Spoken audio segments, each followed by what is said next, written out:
안녕하세요, 칼리스타입니다. 그동안 잘 지내셨죠?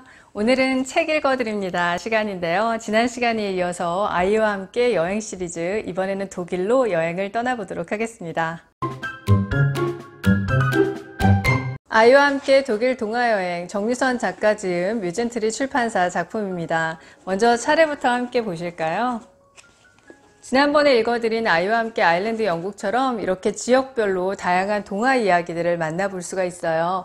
피센에서는 디즈니 로고성, 마르부르크에서는 늑대와 7마리 아기 염소, 바트 빌dun겐에서는 백설공주 등등 이렇게 차례만 봐도 다양한 이야기들을 만날 수 있음에 마음이 설레입니다. 먼저 그럼 프롤로그부터 읽어드릴게요. 프롤로그. 너무 시시해. 아이가 입으로 바람 빠지는 소리를 내며 말한다. 뭐? 시시해? 잘못 들었나 싶었다. 초등학교 3학년 아이가 나뭇잎 뒤에 있는 애벌레를 관찰하는 것이 시시하단다. 처음 보는 애벌레 아니야? 이름이 뭐라고? 몰라, 관심 없어. 애벌레는 그냥 애벌레지. 언제부터인가 유치원 학부모들 사이에서 생태교실이 큰 인기를 끌었다. 한 달에 한 번 선생님이 67살 아이들을 소그룹으로 데리고 다니면서 풀, 나무, 곤충 등에 관한 전반적인 지식을 알려주는 생태 수업. 동네 엄마들이 지안이에게도 그 수업이 필요하다고 했을 때 나는 그저 미소만 지었다. 공원이나 산에 가서 자연을 체험하는 것은 좋은 일이지만 굳이 선생님까지 모셔서 하는 수업이 영 내키지 않았기 때문이다. 게다가 유치원생에게는 너무 이르다고도 생각했다. 지금이 아니더라도 내가 원하고 아이가 원하면 그런 것쯤은 언제든지 충분히 해줄 수 있는 엄마라는 착각도 한몫했던 것 같다. 다행히 그런 나의 생각을 읽기라도 한 듯 아이가 10살이 되자마자 학교에서 안내장이 날아왔다. 주민센터에서 참사리 체험이라는 이름으로 생태 무료 학습 프로그램을 운영한다는 것이었다. 나는 옳다구나 하고 신청했고 3월 어느 날 아이와 함께 봄바람을 타고 동네 공원으로 달려가 따사로운 햇살을 온몸으로 느끼며 나뭇잎과 애벌레를 관찰하는 중이었다. 그런데 아이가 선생님 말씀에 잠시 귀를 기울이다가 뒤로 쓱 빠지면서 하는 말, 시시하다니까? 갑자기 등골이 서늘해졌다. 아이는 어쩌면 앞으로 엄마가 하자고 하는 모든 일에 시시해 라고 반응할지도 모른다. 모든 것은 때가 있는 법인데 슬프게도 엄마가 생각하는 때가 아이의 성장 속도를 따라가지 못할 수도 있겠다는 생각이 처음 들었던 것이다. 그렇다면 우리가 이런저런 현실에 얽매여 잠시 중단했던 동화나라 여행도 이미 늦은 것은 아닐까? 그 어떤 동화 세상과 마주쳐도 감동은커녕 헐 말도 안 돼, 다 뻥이지? 라고 외치면 어쩌지? 여기까지 생각이 미치자 더 이상 가만히 있을 수 없었다. 지금이라도 떠나야 했다. 나를 얽매고 있는 현실을 용기 있게 뚝뚝 끊어내야겠다는 생각이 불쑥 치솟았다. 나는 서둘러 주변 정리를 하기 시작했다. 내가 해야 할 일과 비울 수 있는 시간을 알아보고 확인을 했다. 달력을 보면서 여행하기 좋은 최적의 날짜를 뽑아보고 비행기표도 알아보았다. 남편에게 표면적으로는 허락을, 실질적으로는 통보를 하며 그렇게 다짜고짜 여행 체크리스트를 만들기 시작했다. 꿈은 이루어진다. 정말로 이루어진다. 3년 전 아이와 함께 아일랜드와 영국을 다녀온 뒤 나는 조심스럽게 독일 여행을 이야기했다. 아이들이 가장 먼저 접하는 동화 백설공주, 라푼젤, 헨젤과 그레텔, 늑대와 7마리 아기 염소 등의 배경인 독일 소도시 여행, 그림 형제가 태어난 하나우에서 브레멘까지 동화 마을이 점점이 박혀있는 600km의 메르엔 가도를 꿈꾸었다. 하지만 현실은 나에게 길을 열어주지 않았고 세월만 흘렀다. 아이는 이제 엄마에게 립스틱 색을 조언하는 자신이 10대라고 주장하는 10살이다. 그래서 기다리다 못해 내가 길을 열어버렸다. 까짓 에라 모르겠다라는 심정으로. 이미 산타클로스 할아버지의 존재가 없다고 확신하는 꽉 찬 10살 아이와 함께 동화의 길을 걷기란 쉽지 않을 것이다. 하멜른에서 피리 부는 사나이의 야외 공연을 보여주어도 트렌델부르크의 라푼젤 성에서 하룻밤을 묵어도 시큰둥한 표정으로 시시하다고 외칠지 모른다. 내가 열받아 뒷목 잡고 쓰러질 수도 있음을 각오해야 한다. 하지만 그런 걱정은 떠날 수 있다는 것만으로도 주체할 수 없이 떨리는 나에게 아무 문제가 되지 않았다. 오히려 그 어떤 상황이 닥치더라도 의연히 받아들일 수 있을 것이라고 생각했다. 여행 전에는 정말 그렇게 생각했다. 하루에도 수십 번씩 심장이 우르륵 화르륵 다그닥. 10살짜리 아이 때문에 별별 소리를 다 낼 줄은 꿈에도 생각하지 못하고 그렇게 우리는 그림 형제의 발자취를 찾아 메르엔 가도에 올랐다. 프롤로그를 듣고 나니 책에 대한 기대감이 더욱 높아지시죠? 첫 번째 페이지를 넘겨보면 독일 메르엔 가도지도 이렇게 나와 있습니다. 작가가 동화의 발자취를 따라서 걸어간 길이 그대로 나와 있는데요. 여기 보면 빨간 모자 이야기, 그리고 피리 부는 사나이, 브레멘 음악대 등등 다양한 이야기들이 그려져 있습니다. 그럼 이 중에서 한 곳만 발췌를 해서 또 여러분께 읽어드려야 될 것 같은데요. 제가 선택한 부분은 하멜른의 피리 부는 사나이예요. 지금부터 함께 읽어드릴게요. 하멜른, 피리 부는 사나이. 피리 부는 사나이는 아이들을 어디로 데려갔을까? 헉, 이게 다 뭐야? 일요일 낮 12시에 펼쳐질 야외 공연을 보기 위해 우리는 드디어 토요일 저녁 하멜른 호텔에 무사히 도착했다. 이곳에 오기까지 포기해야 할 것들이 얼마나 많았는지를 생각하며 혼자 감격해하는 것도 잠시. 막 트렁크를 펼치고 호텔의 창밖을 내다보다가 황급히 커튼을 닫았다. 왜요? 밖에 뭐가 있어요? 그냥 건너편 건물에서 우리 방이 보일 것 같아서 커튼은 계속 닫아놓자. 아늑하고 좋네. 아이의 질문에 애써 태연한 척 대답했지만 머리가 핑그르르 돌았다. 호텔을 예약할 때 위치 확인을 하면서 공원 옆이기에 당연히 좋을 것으로만 생각했다. 설마 그 공원에 도미노처럼 짙은 회색 묘비가 세워져 있을 줄이야. 나는 공포 영화는커녕 어린 시절에 띄엄띄엄 본 전설의 고향 영향으로 사극 자체를 보지 않는다. 나의 동행자 역시 과학 만화책에 그려져 있는 해골 그림도 무서워서 제발 책을 버려달라고 닭똥 같은 눈물을 뚝뚝 흘린 전적이 있다. 그런 두 사람이 머무는 창밖에 공동묘지라니. 저녁 식사 시간이 되어 배가 고프기도 했지만 갑자기 생긴 무섬증으로 아이를 데리고 밖으로 나왔다. 하멜른의 구시가지까지는 10분 정도 걸어가야 한다. 주유소를 지나고 슈퍼마켓을 지나고 네모 반듯한 상점들을 지나 지하차도를 통과하니 어라 여기가 어디인가 싶다. 우리가 방금 지하차도를 지나온 것인지 타임머신을 통과한 것인지 모르겠다.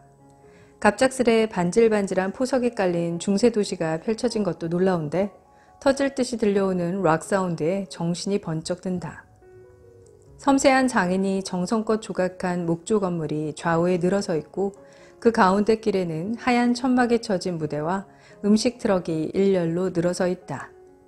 각종 음식 냄새는 물론 곳곳에 설치되어 있는 간이 무대마다 락 사운드, 헤비메탈 사운드, 통기타 사운드가 터져나와 제대로 흥을 돋운다. 더구나 옆 동네 사람들까지 다 들이닥친 것일까? 발 디딜 틈도 없을 만큼 몰려든 사람들이 물결을 이루며 이리저리 흘러다닌다. 와, 축제다. 음악이에요, 음악. 뮤지컬 배우인 큰아빠와 사촌 언니를 둔 아이답게 음악을 좋아하는 지안이의 두 눈이 반짝반짝 빛난다. 나 역시 뜻하지 않게 맞닥뜨린 축제에 언제 묘지를 보고 심란했나는 듯이 기분이 한껏 올라간다. 저 소세지 좀 봐. 무지 길어. 우리 저건 먹을까? 이쪽에 있는 건 어때? 이탈리아 요리인가 봐. 너 좋아하는 치즈가 잔뜩 뿌려져 있어. 다 맛있겠다. 우리도 서서 먹어요. 다른 사람들처럼 엄마. 엄마, 나도 저 솜사탕. 축제는 이래서 좋다. 온갖 다양한 먹을거리가 넘쳐나고 콩콩콩 들려오는 음악 비트가 가슴을 때리고 마주치는 사람들의 미소가 고향에 온 것처럼 친근하다. 이름 모를 요리를 받아들고 미리 설치된 간이 테이블에 앉는다. 아이와 여행 다닐 때 가장 좋은 것은 나이가 지긋한 분들이 지안이를 보면 무조건적인 미소를 날려준다는 것이다. 어디서 왔어요? 아이가 참 예쁘네. 몇 살이에요? 우연히 같은 테이블에 합석하게 된 노부부가 지안이를 향해 말을 건넨다. 이웃마을에서 놀러 오셨다는데 두 분 다 하얗게 샌 머리카락 아래로 그윽한 눈빛을 지녔다. 무슨 축제죠? 조금 전에 하멜른에 도착했는데 뜻하지 않게 축제를 즐기게 되어 너무 좋아요. 나와 아주머니의 서툰 영어가 맞나 제대로 이해한 것인지는 모르겠지만 오늘 축제는 하멜른 거리에 포석을 깐 것을 기념하는 축제라고 한다. 몇 년도에 깔렸다는 말씀도 해주셨는데 원래부터 숫자에 약한 내가 영어로 숫자를 들었으니 그냥 들은 것만으로 만족하자. 포석이 깔리기 전에는 다른 것이 깔려 있었는지 아니면 그냥 흙길이었는지 등의 질문을 해도 좋으련만 복잡한 것 역시 사양하기로. 나는 그저 대단하다는 표정을 지어 보이며 미소를 짓는다. 마침 노부부는 음식을 다 먹고 일어서며 내일 있을 피리 부는 사나이 야외 공연을 보려면 무대 앞자리를 차지하는 것이 좋다는 팁도 던져주신다. 음식도 맛있고 축제도 흥겹고 사람들도 친절하다. 내일도 축제가 계속될까요? 아주머니가 내일도 이어진다고 했어. 내일은 피리 부는 사나이 야외 공연도 보고 하고 싶은 것 다 하면서 하루 종일 신나게 즐기자. 하멜른을 방문할 계획이 있는 여행자라면 반드시 5월 중순부터 9월 중순, 일요일 낮 12시 하멜른에 있어야 한다. 그러면 세계적으로 유명한 피리 부는 사나이의 야외 공연을 볼 수 있다. 비록 30분 동안의 공연이고 40여 명 정도의 마을 사람들로 구성된 아마추어 무대지만 수년 동안 전 세계에서 온 관광객을 대상으로 펼쳐지는 그들의 연극은 우리를 완벽하게 735년 전의 하멜른으로 이끈다. 다음날 우리가 피리 부는 사나이의 야외 공연을 보기 위해 결혼식의 집 앞 마르크트 광장에 도착한 시간은 11시 20분. 이 무대에서 피리 부는 사나이 연극을 하는 거죠? 빨리 시작했으면 좋겠어요. 정오가 되기를 기다리며 마르크트 광장에 서 있는 우리의 귓가로 기타 소리가 들려온다. 연극이 시작되기 전 한 남자가 기타를 치며 노래를 부르고 무대 끝자락에는 그 남자의 CD를 파는 아내와 아들이 앉아있다. 남편의 노랫소리에 까딱까딱 손가락으로 박자를 맞추는 아내. 아들은 일요일에 친구들과 놀지 못하고 있는 것이 불만인지 다소 뚱한 얼굴이지만 누가 CD를 달라고 하면 냉큼 달려가 CD를 건네주고 돈을 받는다. 그렇게 같은 길 위에서 같은 꿈을 가지고 함께하는 가족의 모습은 언제 어떤 식으로 마주치든 감동이다. 더구나 갑작스럽게 소나기가 내렸던 어젯밤과는 달리 오늘 하늘은 포스터 컬러를 뿌려놓은 것 마냥 진한 파란색이다. 손을 내밀면 그대로 시퍼런 물이 뚝뚝 내 손을 물들일 것만 같다. 그런 하늘 아래에서 베저 르네상스 양식으로 지어진 우아한 건물들을 타고 흐르는 기타 선율과 나지막한 목소리, 눈을 감으니 삼삼오오 모여드는 사람들의 목소리가 잦아들며 기타 소리가 더 크게 가슴을 적신다. 그 옛날 기묘한 피리 소리가 울려 퍼지던 하멜른에서 지금 우리는 기타와 하모니카 소리를 들으며 우리가 누릴 수 있는 가장 평화로운 시간을 보내고 있다. 그때 교회 시계바늘이 12시를 가리키자 교회 옆 결혼식의 집에 달려있는 종들이 일제히 울리기 시작한다. 청아한 종소리가 맑은 기운으로 쭉쭉 뻗어나가자 우리의 기대감도 잔뜩 고조된다. 쥐, 드디어 쥐가 나타났어요. 아이의 달뜬 목소리에 무대 위를 바라보니 어느덧 하멜른의 아이들이 회색 옷을 입은 쥐가 되어 살금살금 기어들어오고 있다. 주위를 둘러보니 조금 전까지만 해도 한산했던 마르크트 광장에 사람들이 빼곡히 들어차 있다. 분명 우리가 맨 앞에 서 있었는데 언제 비집고 들어왔는지 동네 꼬마아이들이 우리 앞으로 우르르 자리를 잡는다. 지안이도 자기 또래의 아이들이 연극하는 것이 흥미로운지 점점 중심이 앞으로 쏠린다. 이어서 중세시대의 복장을 한 어른들이 나타나 평화로운 일상의 삶을 보여주다가도 쥐들을 보면 기겁을 하며 도망친다. 마을 사람들은 마을의 제일 높은 사람에게 달려가 불만을 토로하고 그런 그들 앞에 알록달록 이상한 옷을 입은 남자가 등장한다. 협상이 끝나고 남자가 피리를 불자 구석구석 숨어있던 쥐들이 나타난다. 그리고 피리 부는 사나이를 따라 행진을 한다. 쥐가 사라진 마을에서 사람들은 만세를 부르고 잠시 후 피리 부는 사나이가 돌아오지만 그들은 피리 부는 사나이를 무시한다. 심지어 아이들은 피리 부는 사나이를 둘러싸며 야유를 던진다. 잠시 후 피리 부는 사나이는 어른들이 없는 틈을 타 아이들에게 다가가 피리를 분다. 아이들은 피리 소리를 듣고 차례차례 피리 부는 사나이의 뒤를 따른다. 나중에 끝까지 따라가지 못한 두 아이, 귀가 멀고 말을 못하는 두 아이가 나타나 피리 부는 사나이와 아이들이 사라진 방향을 가리킨다. 아이들을 잃어버린 어른들은 그제야 약속을 지키지 않고 사람을 무시한 자신들의 태도를 반성하며 회한의 눈물을 흘린다. 하지만 그것으로 끝이다. 아이들은 끝끝내 돌아오지 않는다. 누구나 아는 이야기이기 때문에 독일어로 된 대사는 알아듣지 못해도 그만이다. 다소 무뚝뚝하게 들리는 억양이 낯설기는 하지만 기대 이상으로 훌륭한 무대다. 간혹 무대 위에서 연기를 하는 아이들 중에는 쑥스러운 표정, 멍하니 딴 생각에 빠져있는 표정의 아이들도 있었지만 대체로 열심히 사실적으로 연기를 해주었다. 광장을 꽉 메운 사람들에게 열렬히 박수를 받은 그들은 이어서 피리 부는 사나이를 따라 마을을 행진한다.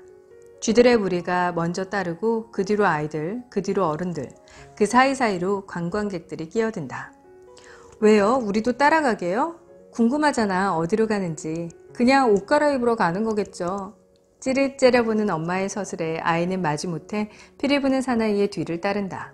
그러더니 그들이 정말로 옷을 갈아입고 가족들이 기다리는 작은 교회 앞마당에 도착하자 피리 부는 사나이와 가장 해맑은 표정으로 사진을 찍는 것이 아닌가. 고맙게도 사진을 찍자는 요청은 우리가 한 것이 아니다. 기다란 꿩의 꼬리가 달린 빨갛고 초록색을 띤 모자를 쓰고 세로줄의 알록달록 옷을 입고 노란색 신발을 신은 피리 부는 사나이가 먼저 다가왔다. 그리고 묻지도 않았는데 동화와 피리 부는 사나이에 대해 이것저것 이야기를 해준다. 자기네는 마을 주민들이고 팀을 만들어서 돌아가며 일요일마다 공연을 한다는 이야기까지. 실제로 있었던 일이라고 들었는데 정말인가요? 내가 심각한 질문을 던진 것일까? 신나게 웃으며 말을 잇던 피리 부는 사나이의 얼굴이 갑자기 굳어진다. 아무도 몰라요. 정확히 어떻게 된 일인지는. 하지만 역사에 그렇게 적혀 있으니 라이트하우스에 가보세요. 거기에 가면 더 많은 정보를 얻을 수 있을 거예요. 동화가 단순한 이야기가 아니라 역사적인 사건에서 모티브를 따온 것이라고 말해주는 피리 부는 사나이의 얼굴이 사뭇 진지해 보인다. 잠시 후 지안이와 나는 피리 부는 사나이가 알려준 라이트하우스에 도착했다.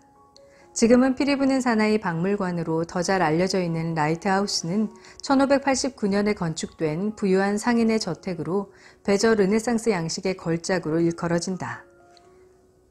베저 르네상스 양식이란 베저강 연안 도시에서 주로 볼 수 있는 독특한 건축 양식인데 건축의 문외한인 나는 정확히 어떤 특징을 일컫는지 잘 모르겠다. 다만 하멜른에 있는 집들을 보면 독일의 다른 집들과 확연히 다른 것을 느낄 수 있다. 먼저 벽은 붉은 벽돌로 쌓아 올리고 폭이 좁은 세로로 된 창문이 굉장히 많이 달려있다. 지붕은 위에 두 층이 점점 좁아지면서 삼각형으로 마무리되는데 따로 지붕다운 것을 얹은 것이 아니라 벽에 장식되어 있는 것과 같은 재료의 조각품으로 마감한 것이다. 라이트하우스만 해도 지붕 위에 촛대처럼 기다란 조각품이 장식되어 있어 마치 초에 불을 켜놓은 것처럼 보인다. 더구나 각 창문마다 붙어있는 조각품은 한편의 예술품처럼 정교하다. 그리고 무엇보다 라이트하우스를 돋보이게 하는 것은 푸른색의 커다란 청동문이다. 빛에 따라 깊이를 달리하는 저 오묘한 청동문을 통과하면 먼 옛날 하멜른이라는 도시에서 130명의 어린이가 한꺼번에 사라져버린 세상의 그 어떤 비밀 하나와 마주칠 것만 같다. 몰라도 되는 세상에 무시무시한 비밀 하나를 캐내는 느낌이라고나 할까? 그런 장소로 더없이 적합한 집이 바로 라이트하우스다. 집이 너무 예뻐요. 여기가 피리 부는 아저씨 집이에요? 아니, 피리 부는 아저씨 집은 레스토랑으로 사용되고 있고 여기는 동화 피리 부는 사나이에 대한 여러 가지 자료를 모아놓은 박물관이야. 아이의 뒤를 따라 들어가면서 이런 생각이 절로 든다. 우리가 살고 있는 아파트가 아무리 크고 좋아도 하나의 예술작품처럼 보이는 독일의 집들과 비교해보면 우리네 집은 그냥 네모난 상자인지도 모르겠다는. 라이트하우스에서 우리는 기대했던 대로 동화 피리 부는 사나이에 대한 여러 자료를 찾아볼 수 있었다. 그중 가장 놀라운 것은 3층 문서 전시실에 보관되어 있는 1284년 6월 26일에 있었던 130명 아이의 실종 사건이 기록된 옛 문서였다. 그리고 2층 전시실에서는 로봇과 영상으로 하멜른의 아이들을 공연하고 있었다.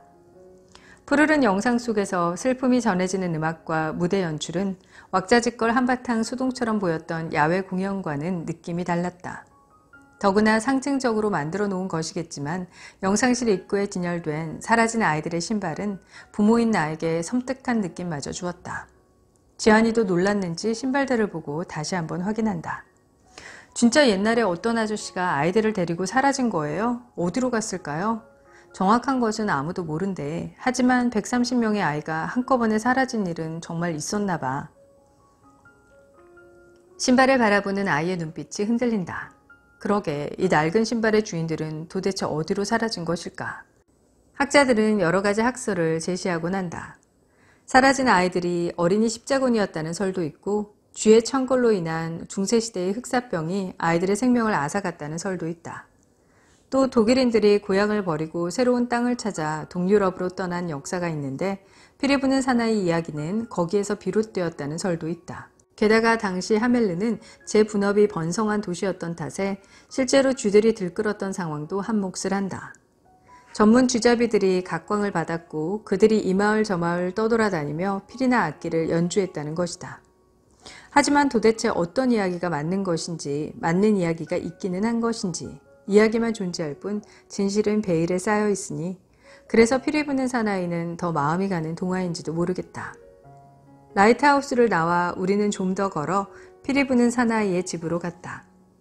이곳은 1603년에 지어진 르네상스 양식의 집으로 지금은 가늘게 썬 돼지고기를 쥐꼬리 모양으로 만들어서 파는 라텐 슈반체가 명물인 레스토랑이다. 쥐 모양의 요리를 파는 곳인데 먹어볼래? 아이는 생각도 하기 싫다는 듯이 고개를 절레절레 흔든다. 나 역시 아무리 명물이라고 해도 쥐 모양의 음식은 사양하고 싶다. 이 길이에요? 이 길로 아이들이 사라진 거예요? 아이가 피리 부는 사나이의 집 옆길인 붕겔로젠 거리를 가리키며 묻는다. 여기야. 이 길로 아이들이 피리 부는 사나이를 따라갔대. 그래서 그때 이후로 이곳에서는 음악을 연주하지 못하게 한대. 심지어 갓 결혼한 신혼부부를 축복하기 위해 거리를 행진하는 바이올린과 피리, 북조차도 이 길에서만큼은 연주를 멈추어야 한대. 맞아요. 그래서 지금도 이 길을 북 없는 길이라고 불러요. 저도 책에서 읽었어요. 아이도 나도 어느덧 눈을 가늘게 뜨고 좁아지는 골목길을 바라본다. 느낌일까? 왠지 길 자체가 을씨년스럽게 느껴지는 것은. 아이도 영 기분이 이상해지는지 느닷없이 노래를 읊조리기 시작한다. 안 된다니까. 노래도 연주도 하면 안 되는 곳이라고. 하지 말라고 하면 더 하고 싶은 심리는 주체할 수 없는 것일까? 다른 사람들은 듣지 못하게 거의 입만 벙긋거리며 멈추지 않고 노래를 부르는 아이. 간밤 꿈속에서 청개구리라도 삶아 먹은 것일까? 아, 진짜 말 안 듣는 저 10대를 어떻게 해야 좋을지 모르겠다. 마지막 경고야. 노래 안 된다고. 노래 말고 우리 한번 이 길이 어디로 이어지나 가보자. 아이는 이번에도 고개를 절레절레 흔든다. 나 역시 말은 그렇게 했지만 찜찜해서 사양하고 싶다. 라이트하우스와 붕겔로젠 거리를 둘러보면서 잠시 먹먹했던 마음이 마르크트 광장 쪽으로 돌아오니 다시 반짝 튀어오른다. 하늘은 여전히 청명하고 사람들은 유쾌하게 흘러다니고 음식 냄새가 동동 떠다니고 음악 소리가 쿵쿵 가슴을 두드린다. 이제 우리는 사람들의 어깨너머를 기웃거리며 무엇이든 보아도 되고 무엇이든 즐기면 되는 것이다. 하멜린에는 볼거리가 참 많다. 곳곳에 피리 부는 사나이에 동상이나 분수가 세워져 있고 심심하다 싶으면 쥐 모양의 동상들도 등장한다. 피리 부는 사나이를 따라 행진하는 쥐 인형이 나오는 시계도 하루에 3번씩 광장에서 돌아가고 쥐 모양의 빵을 파는 빵집이 있는가 하면 거리의 포석 위에도 띄엄띄엄 쥐 모양이 새겨져 있다. 그야말로 쥐들의 천국이다. 우리 둘 다 쥐띠라서 하멜린과는 뭔가 통하는 것 같아요. 그래서일까? 아이는 하멜린에 있는 내내 입가에서 미소가 떠나지 않는다. 여행을 하다 보면 가끔은 걷는 것이 힘들다고 짜증낼 때도 있다. 그런데 이 하멜린에서만큼은 예외다. 그럴 수밖에 없는 것이 거리마다 흥겨운 축제의 장에 테마파크처럼 다양한 놀이 행사가 진행되고 있고 힘들다 싶으면 카페에 들어가 맛난 아이스크림을 핥아 먹었으니 얼마나 신이 날까. 심지어 스티커이기는 하지만 타투까지 붙이고 싶다고 해서 고지식한 엄마가 간신히 말렸을 정도다. 그렇게 신나는 하루를 보냈으니 창밖에 공동묘지쯤이야. 아닌 게 아니라 정말이지 지안이는 물론 나 역시 신기하게도 하멜린에 와서야 비로소 숙면을 취했다. 불을 끄면서 맞다 지금 저 창밖으로 그것이 있지 라고 떠올리기는 했지만 그러다 기억이 끊겨버렸다. 그리고 다음날 아침 어찌나 개운하던지 몸도 마음도 쭉쭉 늘어나는 듯한 그 상쾌함이란 무서워서 절대로 불을 끌 수도 없을 줄 알았는데 잔다고 해도 시간마다 깨거나 온갖 악몽을 다 꿀 줄 알았는데 그야말로 반전이다. 하지만 동화 피리 부는 사나이에는 반전이 없다. 피리 부는 사나이를 따라 무려 130명이나 되는 아이가 사라졌는데도 그것으로 끝이다. 다음 날이나 며칠 후에라도 아이들이 다시 마을로 돌아온다거나 피리 부는 사나이가 아이들을 인질로 협상을 요구하는 그 어떤 반전도 없다. 동화가 현실보다 더 현실적이고 냉혹하다. 동화든 현실이든 반전이 있었으면 좋겠다. 당연히 우리 인생에도 빤하지 않는 예측 불가능한 결말이 때로는 희망일 수도 있기에. 피리 부는 사나이. 1284년 무렵 베저 강가에 자리 잡은 하멜른에 사는 사람들은 아주 행복했습니다. 강가의 물레방앗간은 곡식을 찢느라 쉬지 않고 돌아갔고 시장에서는 가득 쌓인 밀가루, 빵, 채소, 고기가 불티나게 팔려나갔죠. 사람들은 아무 걱정 없이 행복했고 이렇게 좋은 날이 언제까지고 영원히 계속될 줄 알았습니다. 그러던 어느 날 마을에 갑자기 쥐들이 나타났습니다. 처음에는 그저 몇 마리가 음식을 몰래 훔쳐가더니 얼마 지나지 않아 탐욕스러운 쥐떼가 거리마다 들끓기 시작했습니다. 마을 사람들은 두려움과 분노에 휩싸이게 되었죠. 그런 마을 사람들 앞에 알록달록한 옷을 입은 기이한 남자가 나타났습니다. 남자는 마을 사람들에게 자신을 쥐 잡는 사냥꾼이라고 소개하면서 자신에게 충분한 대가를 치르면 쥐를 마을에서 몰아내주겠다고 말했습니다. 당연히 마을 사람들은 기뻐했고 쥐만 물리쳐 준다면 많은 돈을 주겠다고 약속했습니다. 다음날 남자는 피리를 불면서 골목골목을 누비고 다녔습니다. 지금까지 한 번도 들어본 적 없는 음악 소리에 신기하게도 쥐들이 몰려 나왔습니다. 부엌과 지하실과 곳간과 우리에서 쏟아져 나온 쥐떼는 피리 부는 사나이만 졸졸 쫓아가더니 성박 배저강에 모조리 빠져 죽고 말았습니다. 마침내 쥐떼로부터 자유로워지자 마을 사람들은 뛸 듯이 기뻐했습니다. 하지만 쥐 사냥꾼에게 많은 돈을 주기로 약속한 것을 후회하기 시작했습니다. 그들이 보기에 쥐 사냥꾼은 그저 피리를 분 것밖에 특별히 한 일이 없어 보였거든요. 결국 마을 사람들은 갖은 핑계를 대며 약속했던 돈을 내놓지 않았고 피리 부는 사나이는 치를 떨며 하멜른을 떠났습니다. 그해 6월 26일 피리 부는 사나이가 다시 하멜른에 나타났습니다. 이번에는 사냥꾼 옷차림을 하고 머리에는 붉은색 모자를 쓰고 눈빛은 분노로 번쩍이고 있었습니다. 남자는 마을 사람들이 교회에 모여 미사를 올리는 사이 피리를 불며 마을 곳곳을 다녔습니다. 그랬더니 쥐떼가 그랬던 것처럼 집집마다 아이들이 거리로 뛰어나왔습니다. 아이들은 마치 마법의 피리 소리에 홀리기라도 한 듯 그의 뒤만 졸졸 따라가기 시작했습니다. 피리 부는 사나이는 아이들을 데리고 성문을 지나 산으로 향했습니다. 그러고는 흔적도 없이 사라졌습니다. 전해오는 이야기에 따르면 그 이후 두 아이가 마을로 돌아왔다고 합니다. 앞을 보지 못하는 아이와 말을 하지 못하는 아이였기에 두 아이 모두 무슨 일이 있었는지는 말해줄 수가 없었다고 합니다. 아이를 잃은 부모들은 모두 성문 앞으로 달려나갔고 무엇과도 비교할 수 없는 큰 슬픔에 잠겨 아이들을 찾아 헤맸습니다. 그러나 모두 헛된 일이었습니다. 이날 하루 하멜른에서 사라진 아이들은 모두 130명이었습니다. 피리 부는 사나이, 어렸을 때와는 또 조금 색다른 느낌으로 다가오시죠? 이렇게 지역별로 다양한 동화 이야기들이 들어있고 또 그 지역의 정취도 느낄 수 있고 마지막에는 동화가 간략하게 요약이 돼 있어서 한 번 더 리마인드 해보는 시간 가져보실 수 있습니다. 사실 저희가 어른이 되면 동화책을 가까이 하기란 쉬운 일이 아니죠? 자녀가 있다 보면 동화책을 읽어주면서 한 번씩 더 접하게 되는 것 같은데요. 그렇지 않고서는 동화책을 다시 잡게 되지는 않는 것 같아요.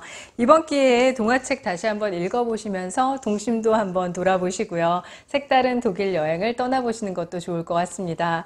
책 안쪽에 보시면 사진도 이렇게 많이 들어있어서 아주 편안하게 여행을 하는 듯한 느낌으로 따라갈 수 있는 그런 책이거든요. 요즘처럼 여행하기 어려울 때 읽어보시면 색다른 힐링타임이 되실 거예요. 오늘 영상 여기서 인사드리고요. 여러분의 좋아요와 구독은 언제나 제게 큰 힘이 되니까 많은 응원 부탁드릴게요. 그럼 우리 다음 영상에서 만나요.